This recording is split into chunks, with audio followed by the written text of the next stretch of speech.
오늘 금요일 코너는요, 세계와 K 시간입니다.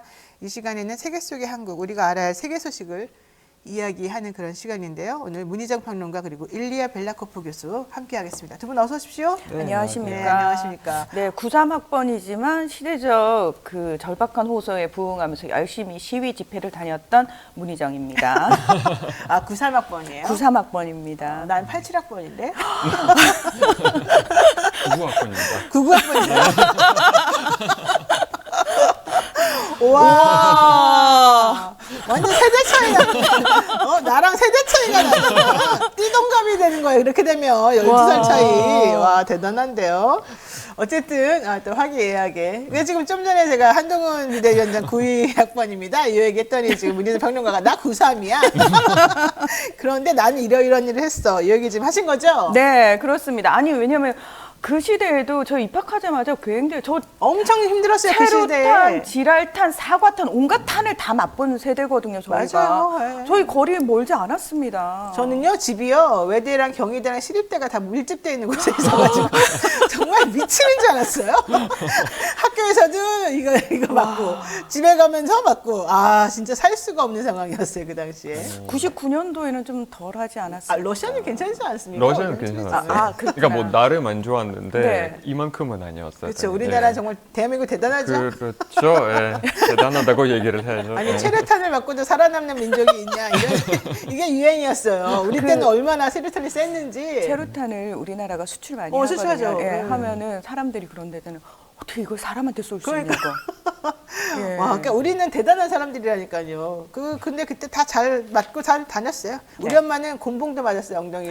지나가다가 경찰한테, 뿌락지들한테. 저는 백골단을 처음 맞닥뜨리고 그 공포감을 아직도 생생히 기억합니다. 너무 무섭더라고요. 백골단은 왜 백골단인지 아시죠? 은색 화이바를 쓰고 다니는데 이분들은 복장이 달라요. 위아래 청이에요. 청바지와 네. 청자켓을 입고 일사불란에 탁 오는데 되게 무서웠어요. 진짜 무서워요, 예, 그 사람들. 20살에 백골단을 봤을 땐 진짜 무서웠어요. 우리는 닭장차도 많이 타고 다니고. 잡혀가지고. 이 옛날 사람들. 네. 그만하겠습니다.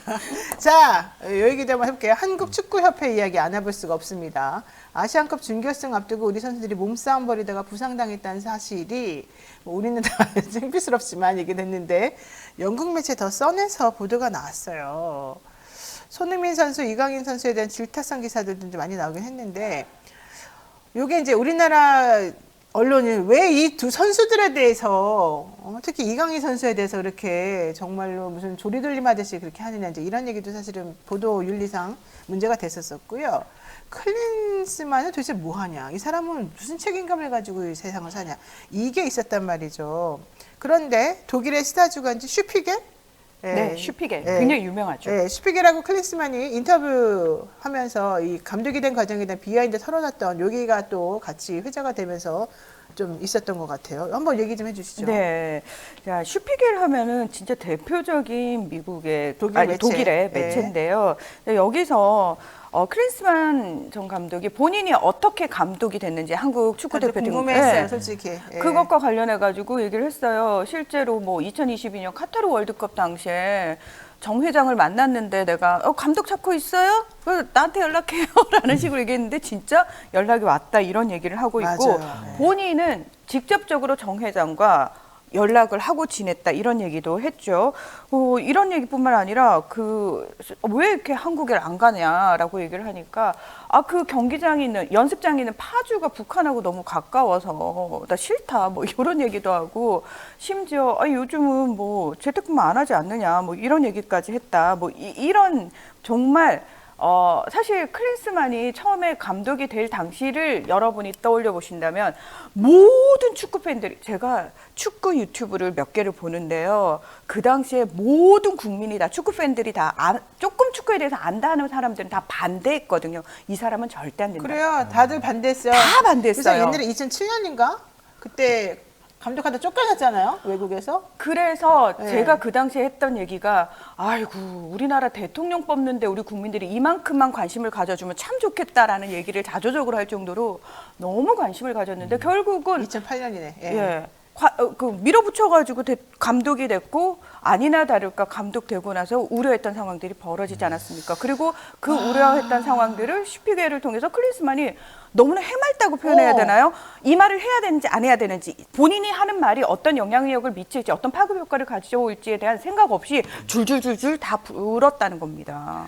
그러니까 현대가 정 회장과 그러니까 내가 감독이 된 거는 정 회장하고 친했기 때문이다. 네. 그리고 이게 핵심이었어요. 그 인터뷰 내용인데 그렇죠. 그런 말은 되게 비상식적인 거 아니니까 아무리 삼척 동지가 보더라도 어떻게 보십니까? 뭐 그러죠. 뭐 저는 크게 스포츠나 축구에 관심이 없어서 딱히 팔로우하지는 않지만, 근데 클린스만이 비현실적인 말을 하는 것도 맞고 뭔가에 안 어울리는 것도 제가 봐도 아무 축구에 관심이 없는 제가 봐도 너무 비현실적이고 비정상적인 그런 것 같습니다. 상황에 대한 인식 능력이 조금 네, 약간 판단 조금 능력이 좀 축구의 한 주장이 그런 말을 하는 자리가 아닌 것 같고, 그러니까 사람을 이끄는 그런 리더 입장에서 하는 그런 말은 아닌 것 같습니다. 자, 그런데 이분은 자기가 해임되는 당시에도 사실 한국에 없었다. 온라인으로 잠깐 뭐 했다. 되게 게으르다. 이런 얘기도 사실 나왔고요. 정 회장하고 이 계약 체결할 때 위약금 얘기도 사실은 상당히 좀 충격적인 부분이 좀 많았고요. 정말 총체적으로 난국인데 풍자 보도도 좀 나왔어요. 예, 제가 앞서서 예. 그 재택근무한다 요게 이제 그 풍자 무슨 보도에서 말입니까? 나온 거예요. 예, 예. 독일 일간지 타게스차이퉁이라는 곳에서 근데 여기서 풍자하는 코너가 있는데 그 코너에서 나온 얘기예요. 다시는 평양 안 가라는 제목으로 이 보도를 내놓은 건데 이거 다 풍자입니다. 여기서 만든 겁니다. 자. 아니 요즘 직장인들 다 재택근무 하잖아. 뭐 출근 시간이 뭐가 중요해?라고 얘기를 하고 그래도 너무 한국 안 가는 거 아니야? 그랬더니 LA하고 한국 그 평양 사이에 항공편이 너무 뭐 없어. 그러니까 당신은 나만의 감독이야라고 얘기를 하니까 그러니까 남북한이 사실 정신적 차이만 있을 뿐 크게 다르지 않아. 그러니까 말도 안 되는 소리 하는 거죠. 그러니까 그럼 당신 김정은 김정은 내가 만났는데 남한에 관심이 많더라고. 그래서 가서 그냥 저기 남한을 보면 되지. 그렇게 관심. 그러니까 말도 안 되는 소리를 해놨는데 그 정도로 클린스만이 한국에 대한 관심이 없을 뿐만 아니라 자기가 어디서 일하는지도 모르는 거잖아요. 사람이다. 네. 다시는 평양 안 가.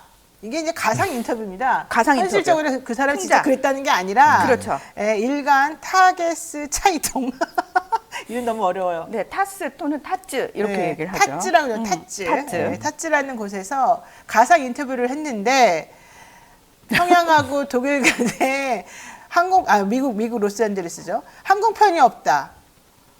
이거부터 시작해가지고 아까 말한 것처럼 괜찮다. 나는 별 차이가 없는 것 같다. 모르겠다. 이런 얘기 한다는 게 사실 상당히 좀 놀라웠는데 그런 말이 나올 정도로 그러니까 그런 말이 나올 정도로 이 사람이 자기가 남한에서 실제 대표 선수를 감독하는 사람으로 있다는 것에 대한 인식이 없다는 거. 그렇죠. 이게 가장 큰 문제라는 거죠. 최소한의 책임감도 없는 사람인 것 같아요. 우리가 좀 클린스만 뒷담화하는 시간은 아니기 때문에 좀 그렇습니다만 좀 그렇습니다만 이런 풍자 보도 같은 건 좀 보면은 사실 좀 이런 느낌도 좀 들어요. 좀 신선하다, 재밌다.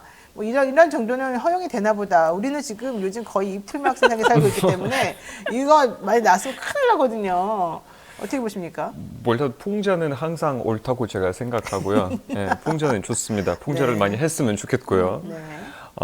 근데 제가 아까 말씀드렸듯이 축구에 대해서 큰 관심이 없기 때문에 지금은 쫓겨났죠, 이 감독님이. 네, 네. 잘 경질됐죠. 됐습니다. 네. 네. 근데 이 그 타츠가 독일의 올라프 숄츠 총리에 대해서도 풍자를 해요. 이제 최근에 농업 보조 카드와 관련해가지고 이제 그런 보조 정책을 이제 유럽에서 농민들 시위가 워낙 대규모로 벌어지고 있으니까 숄츠 총리가 농업 보조금과 관련된 정책을 내놨단 말이죠. 근데 거기서 이제 풍자를 뭐라고 했냐면 숄츠 총리가 이건 풍자입니다.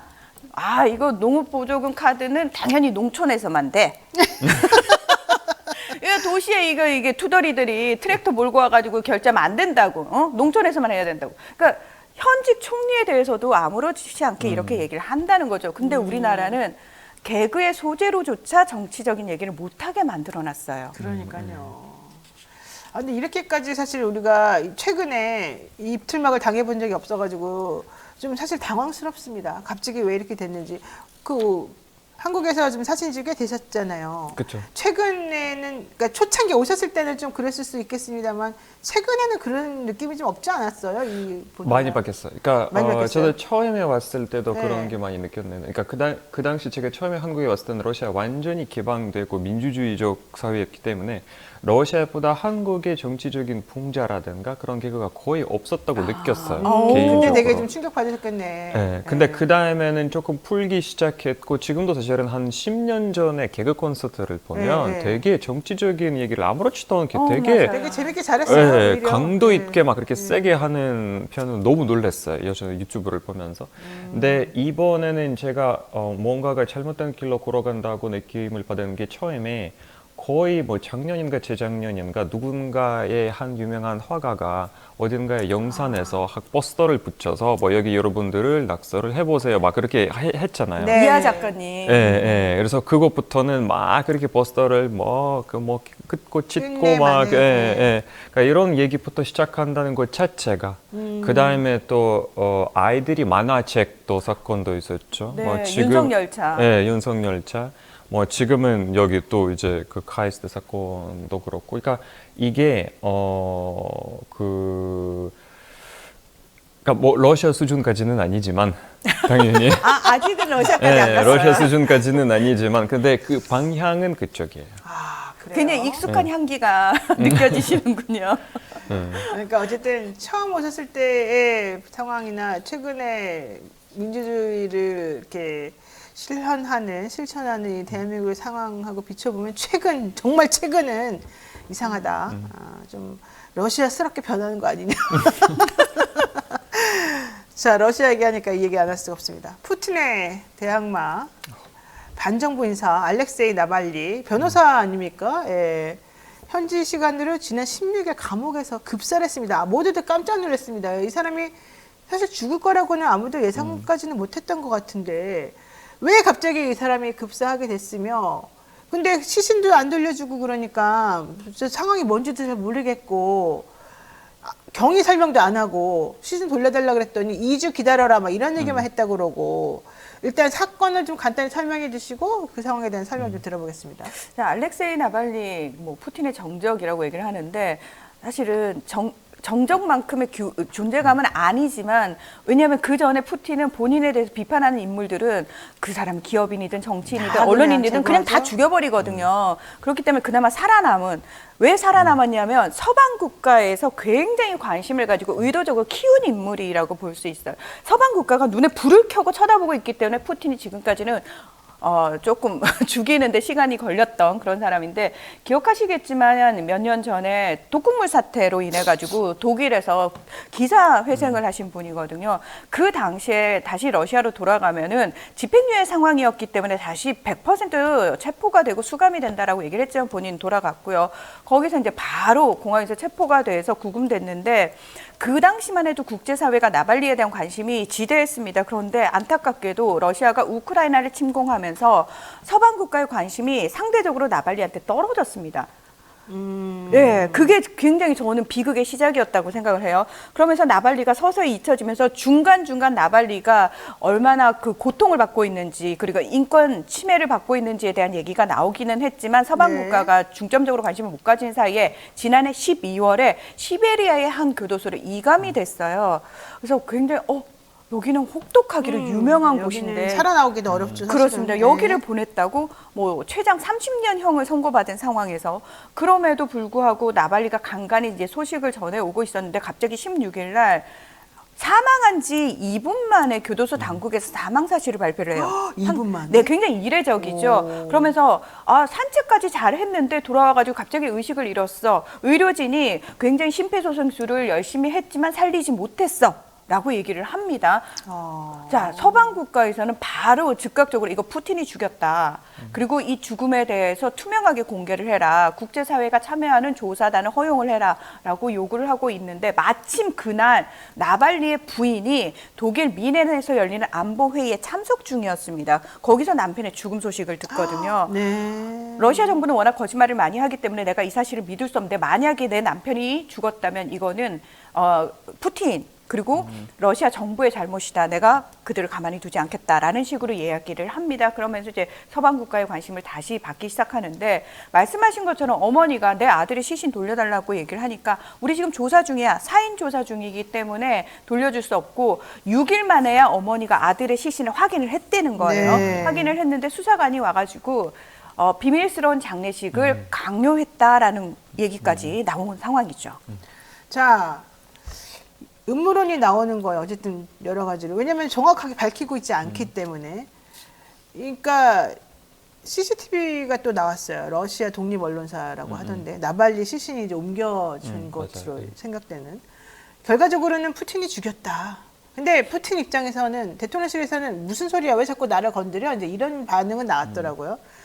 솔직히 저게 뭘까요, 진실이? 진실은 우리가 알 수는 없지만 이건 누가 봐도 푸틴이 죽인 게 맞아요. 이건 러시아 내에서도 그렇게 좀 여론이 펼쳐지고 있고 또 아까도 평론가님이 말씀하셨지만 나발니는 저도 정적이라는 말은 약간 조금 잘못된 거리는 거예요? 네. 오버한 거, 많이 약간 과대평가가 된 거죠. 과대평가가 된 거 맞긴 나발리를 맞는데 과대평가한 거예요? 네. 네, 그렇다고 해서 나발리가 야권 세력의 지도자인 건 맞아요. 네, 그렇죠. 그러니까 그만큼의 그 사람 모든 야권 쪽에 있는 사람들이 그 사람들을 바라보고 따라하고 그래서 어느 정도의 상징성을 갖고 있는 인물이죠. 그래서 지금은 이 사망을 통해서 이 상징성이 잃었다는 게 훨씬 더 큰 타격이라고 우리가 그러네요. 얘기를 할 수 있고 그 한국 분들에게 제가 설명할 때 이렇게 얘기를 합니다. 김대중 대통령을 생각하시면 될 것 같습니다. 1973년에 그 유명한 납치 사건이 있었잖아요. 네네. 그러니까 그 당시는 김대중 대통령, 그 당시 대통령이 아니었지만 그 당시 만약에 사망했다면 과연 대한민국이 어떤 나라였을까라는 상상을 해보세요. 그러니까 저는 개인적으로 이제 일과 개인적인 것, 공과 사를 구분하자면 사적으로 생각했던 게 나발니가 넬슨 만델라처럼 언젠가에 추록해서 러시아 대통령이 될 거라고 믿고 싶었어요. 그렇게 될 거라고 기대하고 있었고. 그런 생각을 가진 사람들이 많이 있었지 그렇죠. 않습니까? 그러니까 예, 대부분 예. 러시아 사람들이 이제 나발니의 지지자들은 그렇게 그렇죠. 생각하고 있어요. 지금은 잠깐 러시아가 잘못된 길로 이제 가 있지만 언젠가는 우리도 남아프리카처럼 뭐 대한민국처럼 대만처럼 되겠다라는 그런 의식 속에 있는 그런 생각이 항상 숨어 있었어요. 저도 그랬어요. 그런데. 근데 이게 제일 큰 타격이었어요. 지금은 나발니 사망으로 그런 그 희망이 없어졌네. 희망을 자칫 죽이는 그 제일 큰 타격이고. 근데 다시 이제 현실로 돌아가서 얘기를 하자면 아까도 얘기를 했지만 지금은 러시아 국정원에서 또 나발니 어머니에게 조건을 내세워요. 무슨 조건이요? 그러니까 만약 얘기를 안 하면 그러니까 장례식을 치르진 않고 어딘가에 우리가 알아서 장례식을 하고 어머니가 나중에 와서 여기에 나의 아들이 있다 확인만 하면 된다.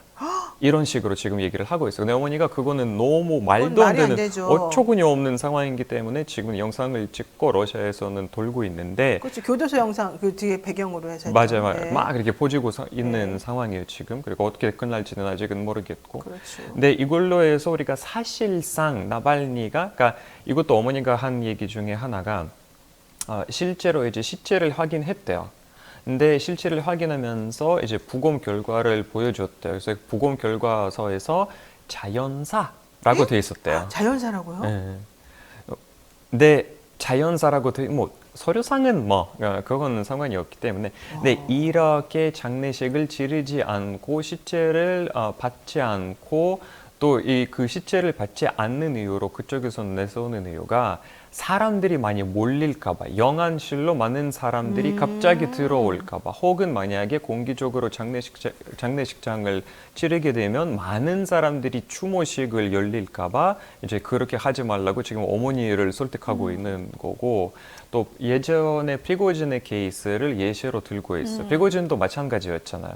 누구나 언제 어떤 식으로 어떤 곳에서 그 장례식이 있을 건지 아무도 모르는 상황에서 그렇죠. 비밀리에 했었기 때문에 지금도 나발니를 똑같은 식으로 이제 하려고 하고 있고 근데 이제부터는 계속 야권 세력에서 나오는 진보 언론에서 매체를 보면 거의 대부분 그러니까 그렇게 비밀리에 할 이유가 뭐겠어. 네. 당연히 실제 안에 뭔가가 뭐 닭살 물질이라든가 뭐가 뭔가가 있겠죠. 뭔가가 네. 있어서 그렇지 않을까라는 그런 의견이 돌고 있죠. 자, 이제 이렇게 되니까 많은 나라들이 푸틴 정부 비판하고 있고 미국도 러시아에 대해서 중대 제재 패키지 발표할 거다 이런 얘기를 했습니다. 이렇게 되면 러시아 입장에서 보자면 상당히 조금 치명적인 거 아니에요? 일단 아니요. 중대 제재 패키지가 뭐예요? 전혀 안 해요? 상관없어요? 상관이 없어요. 그래요? 네. 어. 그러니까 이게 그럼 뭐 하나만한 얘기가 예. 왜 나와요? 아니 왜냐하면 우리가 정치라는 거는 네. 하나만한 얘기조차도 하는 이유가 뭐냐면 명분을 만들기 위해서예요. 지금 미국과 서방 국가는 우크라이나 침공 이후부터 계속 러시아 악마화를 하고 있고 푸틴 악마화를 하고 있는 상황이잖아요. 거기에 지금 하나 더 얹어진 거예요. 그 사이에 서방 국가가 러시아를 엄청나게 제재했지만 지난해 러시아 국내 총생산, 그러니까 경제 성장률이 3.6%예요. 세계 5위 경제 대국이 됐단 말이에요. 수치로만 보면. 그리고 그 사이에 이미 서방 국가들 다 철수했고 그거 다 러시아 기업이라든지 중국 기업들이 인수를 해가지고 내부적으로 돌리고 있는 상황이고 그거 조금 힘든 부분은 어디에서 따오냐. 북한에서 무기 가져오죠. 그다음에 글로벌 사우스라든지 중국이 충분히 보충을 해주고 있단 말이에요. 지금은 예전 냉전 시대처럼 미국과 서방 국가가 너네 제재할 거야 이렇다고 해서 타격을 줄 수 있는 시대가 아니에요. 거기에 동참하지 않는 국가들, 중간지대 국가들도 굉장히 많아졌어요. 예를 들어서 인도만 해도 사실 러시아 제재에 가장 큰 혜택을 입은 나라가 인도입니다. 러시아의 싼 석유와 가스로 엄청난 경제 성장을 했거든요. 인도는 사실 미국이라든지 러시아 양쪽하고 다 같이 손잡고 있어요. 미국이 우리한테 동참할 거지라고 했는데도 아유 좋게 좋게 지내야죠 하면서 러시아한테 다 받거든요. 그러니까 지금 시대는 그런 시대이기 때문에 러시아가 힘들 거야. 아니요. 그냥 그럼에도 불구하고 미국은 계속 러시아 때리기를 해야 되는 상황이기 때문에 명분 하나를 더 얻은 겁니다. 그렇군요. 근데 그렇다고 해서 그래도 제가 강조하고 싶은 게, 그러니까 우리가 경제 제재, 뭐 제재 얘기를 할 때는 제 생각에는 계속 얘기를 듣다 보니까 사람들이 제재라는 것을 잘못 이해하고 있는 것 같습니다. 그러니까 미국이 어느 나라를 대상으로 제재를 한다고 해서 갑자기 바로 당장 지금 그 나라가 망한다고 사람들이 생각하고 있는데 그렇진 않아요. 전혀 아니에요. 그러니까 근데 그렇다고 해서 제재가 또 사람들이 막 펜들럼처럼 갑자기 막 그러면 제재를 왜 해? 어차피 아무런 효과가 없잖아. 네. 그런 것도 아니에요. 제재는 단기적으로는 그 효과가 안 보일 수도 있지만 장기적으로 굉장히 치명적인 타격을 갖고 있는 거예요. 그러니까 그게 정말 많은 분야에서 이미 나타나고 있는데 제가 네. 개인적으로 이제 관심이 있고 또 어느 정도 연구하고 있는 게 이민인데 러시아에서 지금 아예 러시아 역사를 보면 정말 키예프 루시부터 9세기부터 지금까지 보면 러시아에서 지금 벌어지는 게 인구 재앙이에요. 이렇게 대거로 사람들이 이민으로 가는 게 러시아의 역사에 없었던 사건이에요. 심지어 1917년에 사회주의 혁명이 일어났을 때 이렇게 대거로 사람들이 이민을 안 갔었어요. 뭐 물론 우리가 정확하게 뭐 몇 명이 갔었다 얘기를 할 수는 없지만 간접적으로 우리가 확인할 수 있는 숫자들이 있어요. 예를 들어서 다른 나라의 러시아 국적을 갖고 있는 사람들이 입국 현황 아니면 뭐 영주권 받는 현황, 뭐 체류 자격 받는 현황 이건 할 수 있는데 그러니까 숫자만 봐도 어마어마해요. 그러니까 상상을 초월해요. 심지어 우리 대한민국도 딱히 이민 국가도 아니고 러시아 사람들이 많이 이민 오는 국가도 아닌데 네. 우리 그 법무부에서 발표한 자료에 보면 작년부터 지금까지 1년 동안 러시아 국적자가 한국에서 난민 신청을 사람이 거의 뭐 100배인가 120배 늘었대요. 네. 원래는 뭐 한 10명, 뭐 10명 그 정도였는데 네네. 지금은 거의 400명. 그러니까 우수 인력들 중심으로 이제 빠져나가는 거죠. 네. 알겠습니다. 지금 어쨌든 사망 소식이 나온 이후부터 전국에서 많은 분들이 추모를 하는데 러시아 매체는 야 추모 위험하다. 가면 니네 영장 나온댄다. 신원 확인한 다음에 군복무 등록시키라고 나오더라. 막 이런 얘기까지 지금 나왔다는 겁니다. 참 답답스러운데 여기에 이제 나발리 옥중 편지까지 공개가 되면서 좀 더 이렇게 좀 문제가 좀 커지는 것 같아요. 여기 우리나라 얘기도 나왔다면서요? 네, 뉴욕타임스가 이제 나발리가 그동안 지인들과 주고받았던 편지를 이제 추려가지고 이제 보도를 내놨는데요. 그 내용 안에 이제 러시아도 언젠가는 한국이나 대만처럼 이렇게 민주주의를 실현할 수 있을 것이다라는 희망을 꿈꿨다 이런 내용들이 있더라고요. 그렇군요. 예, 근데 뭐 러시아 내부적으로는 지금 나발리 얘기가 거의 안 나와요. 주류 언론에서는 당연히 안 하죠. 왜냐하면 언론 통제가 너무 심각하고 안 나와요. 인터넷 통제도 사실 심각하거든요. 우리가 더 러시아는. 많이 하는군요. 당연합니다. 그거 당연해요. 아니, 왜냐면 김대중 그 전 대통령이 납치 때도. 납치 때 우린 몰랐어요. 네. 근데 외신에서는 난리가 났었거든요. 그렇죠. 그거하고 똑같다고 보시면 돼요. 지금 우리나라 상황이 좀 비슷한 느낌이 좀 나는데. 맞습니다. 없어요. 예. 네, 주류면 그러니까 국영 러시아 지금은 활동하고 있는 언론사들은 거의 다 국영인데 국영이죠. 국영은 아예 얘기가 없어요. 그렇죠. 그러니까 딱 그 당일에 네. 사망했을 그날에 단신. 아주 각 10초 뭐 11초 정도 막 그렇게 뭐 지금 뭐 어느 교도에서 뭐 무슨 감자가 뭐 사망했다 끝. 그다음에 일기예보입니다. 뭐 이런 식으로 넘어갔어요. 그렇죠. 아니 네. 그런데 뭐 다 그 모든 것들이 다 푸틴의 대선 가도 때문인 거 아니겠습니까? 이게 선거가 3월 15일부터 있어요. 네. 대통령 선거가 네. 17일까지 3일 동안. 3일 동안 열린다는데 이게 5선 도전이면 러시아는 6년이 6년 이요. 임기잖아요. 그럼 2030년까지는 또 푸틴이 또 왕성하게 당연하죠. 네. 결론적으로는 그러면은 언론 통제도 하고 푸틴은 무난하게 당선이 될 거 아니겠습니까? 당연하죠. 100%. 그 당연합니다. 이론의 여지가 없습니다. 네. 와, 그러니까 이거는 선거 러시아에서 선거라고 부르지 않고 의미가 없네. 충성도 재임기, 재확인. 네. 충성도 재확인이죠. 왜? 이 사람이 교수님 러시아 안 가실 거죠? 안 갑니다. 못 갑니다. 아니 KGB 안 가기도 하고 못 갑니다. 교수님 남이 주는 그 음료나 이런 거 조심하셔야 돼요. 뭐 어떻게 나 그런까지 생각 못 해봤는데 어쨌든 지금 푸틴이 KGB 출신이라더니 너무 아주 디테일하게 모든 걸 딱 통제하고 틀어막고 이게 엄청 성공적으로 본인 입장에서는 되고 있는 거네요. 너무 끔찍해요, 솔직히. 이해가 안 가요. 어떻게 내가 하나 더 질문할 게 있었는데 이 이슈를 할 수가 없습니다. 네. 여기까지 오늘은 해야 될 것 같습니다. 저희가 오늘 준비한 이슈가 맞았는데요. 이런저런 얘기 하다 보니까 특히 나발리 얘기하다가 지금 다 끝나버렸어요. 저희가 그냥 다음에 이 얘기 한번 연결시켜가지고 더 열심히 해보겠습니다. 오늘 말씀 여기까지 드릴게요. 오랜만에 나와주신 일리아 교수님 고맙습니다. 네, 감사합니다. 문평 의원님 고맙습니다. 고맙습니다.